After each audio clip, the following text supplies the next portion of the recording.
favorite song.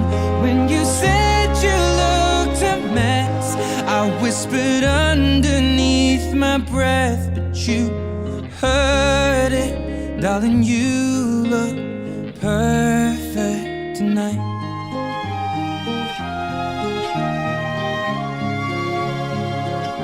Sei la mia donna, la forza delle onde del mare. Cogli I miei sogni, I miei segreti, molto di più. Welcome to Girl Groups at Port City. My name is Chris, and I'm the lead pastor at Port City. So glad that you decided to join us in Girl Groups today. We've been going through a series on relationships and navigating the Song of Solomon. How God, and it's just beautiful how God opens and pulls back the curtains and allows us to see into a relationship between a man and a woman and to see what works and what doesn't work and to see some of the dangers.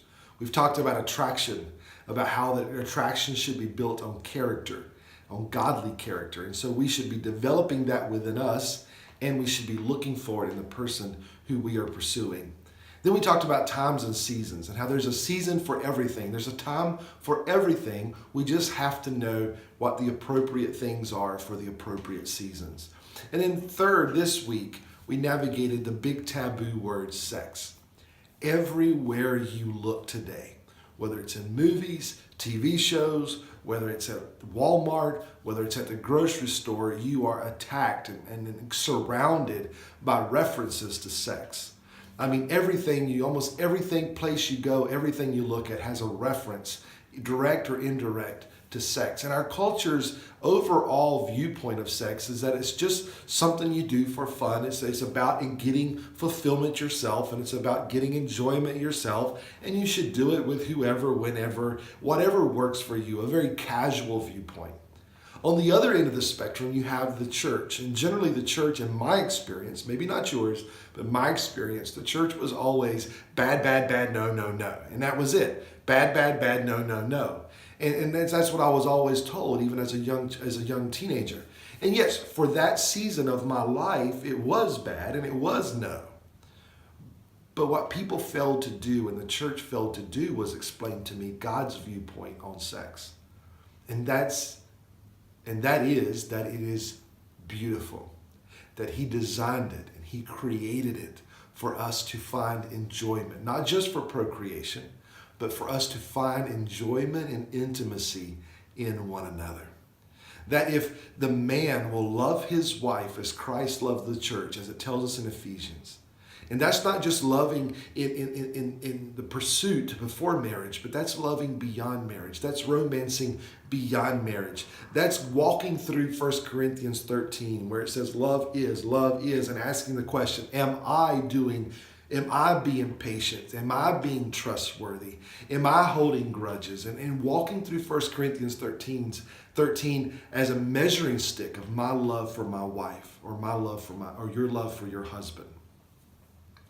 Then as a wife, are you respecting him and honoring him and pursuing him? And you see, when a man loves and a woman honors, and they pursue that, they're intentional about it, even after marriage, you find that they can come together and not just have sex, but they can come together and find intimacy and find security and find a sense of warmness and a sense of encouragement, a sense of safety in the midst of a world that is constantly attacking. See, the enemy will do everything he can to come against you as an individual, to come against you as a couple, to come against your family. And it's important that in our marriages, that we come together loving one another, respecting one another, and creating this environment where intimacy is allowed to flourish, where we can not only just get physical fulfillment, but where we can find intimacy and love and security and a sense of belonging. So I want to encourage you, wherever you are in your journey. If you're single, I want to encourage you, prepare yourself and wait. If you've already made a mistake, confess and wait. Get ready, prepare yourself for the one that God has for you. If you're already in a dating and committed relationship but are not ready for marriage yet or haven't pulled that trigger yet, wait. wait.